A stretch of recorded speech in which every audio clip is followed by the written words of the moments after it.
In the cemeteries of Beit Shearim, the largest and most important concentration of burials in Israel from the late Roman period was revealed.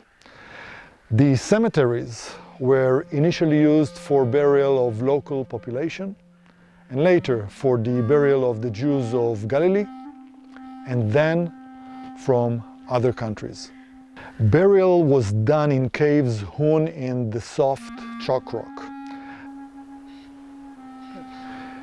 The location of the cemeteries was such that it ensured the required distance from the residential area located on the hill for several reasons.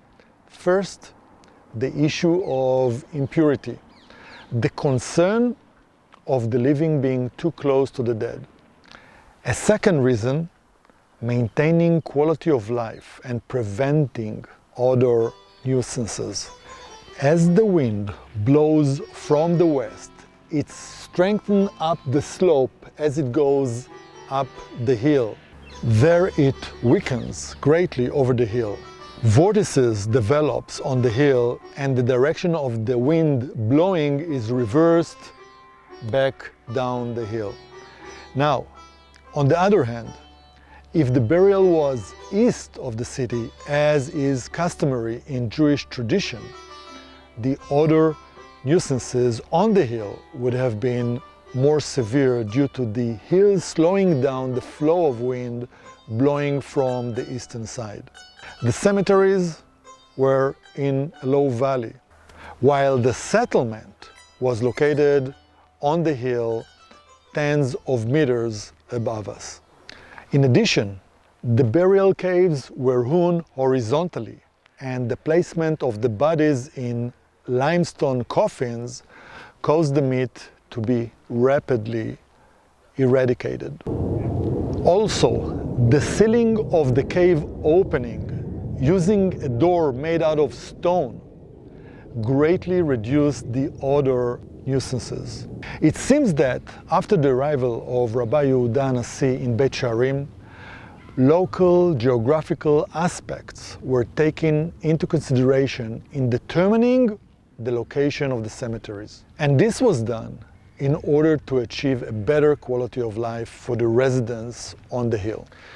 The Sarcophagi cave, or in its other name, the coffin burial cave, it's the most impressive tomb system that exists in Beit Shearim. It includes many branches and sub-burial caves. Its size is 75 meters by 75 meters, and we're going to visit some of them. The sarcophagi are made of limestone and weigh between 4 and 5 tons. Relatively many Hebrew inscriptions were found here. All the first names except one of men buried are Hebrew names. The names of the women are Roman Greeks. Another characteristic of the inscription is the large number used the title of Rabbi. It is assumed that the buried were from religious families whose language was Hebrew, a language that was rarely used at those times. During the days of the first temple, the Jews were buried in burial caves. At that time, they would lay the departed on a bank, come after a year when only the bones remained, and then place them in a room which contained the bones of the departed ancestors, which is the origin of biblical terms such as gathered up to his ancestors or lay with his ancestors. In the days of the Second Temple, the burial was in individual caves. A belief in the resurrection began, and we will not discuss here the possible reasons for this significant change. Yet, that led to the preservation of each person's bones separately. The dead were first buried in caves or sarcophagus for about a year until the bones remained, which were later buried in Ashurius. Now that further changed during the 3rd century, yet I will not elaborate further. More than 300 inscriptions in Greek were found in Beit Shearim, as well as inscriptions in Hebrew, but also in Aramic and Tadmurite, which indicates that burial occurred here for deceased from places such as Tadmor, the Phoenician coastal sites, Syria, Mesopotamia, and other remote locations. The inscriptions include details about the deceased, such as his name, occupation, and sometimes his place of origin. I'd like to take you now to a special and quite amazing place.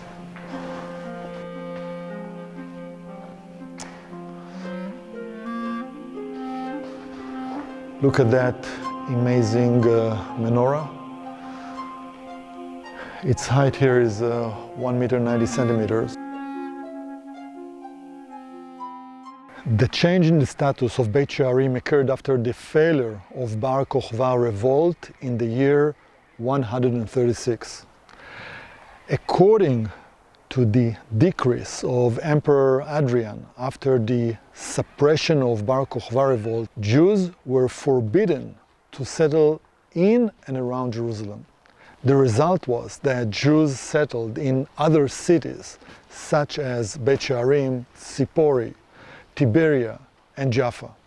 The arrival of Rabbi Yehuda Nasi to Beit Shearim, his status and positions among the Jewish public and with the Roman government made Beit Shearim a Jewish center that also included a permanent presence of public institutions.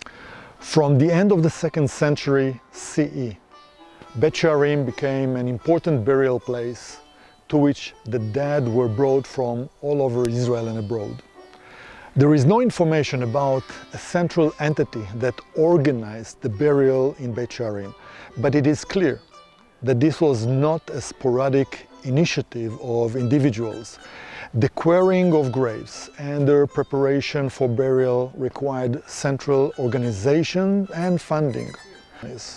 There is a hypothesis that the presidency of the Sanhedrin, or an entity on its behalf, organized the activity at the site. The Sanhedrin presidency was the only entity that operated in the Jewish public and could handle such a complex initiative. The city of the dead required different occupations and provided work for many of the local residents. Professions such as tomb builders, caretakers of the dead, suppliers of perfumes and pottery, manufacturers of Ashurius, and more. There is much more to see in Beit Shearim. Of course, the tomb of Rabbi Yehuda Nasi, the amazing Menorah Caves complex, the city on the hill. You can watch all these places in the various videos. They appear as part of the Beit Shearim playlist. And finally, as usual, I have a question for you. I mentioned that, among others, Jews from Tadmor were buried here. Where is the city Tadmor located? The answer will appear in 5 seconds.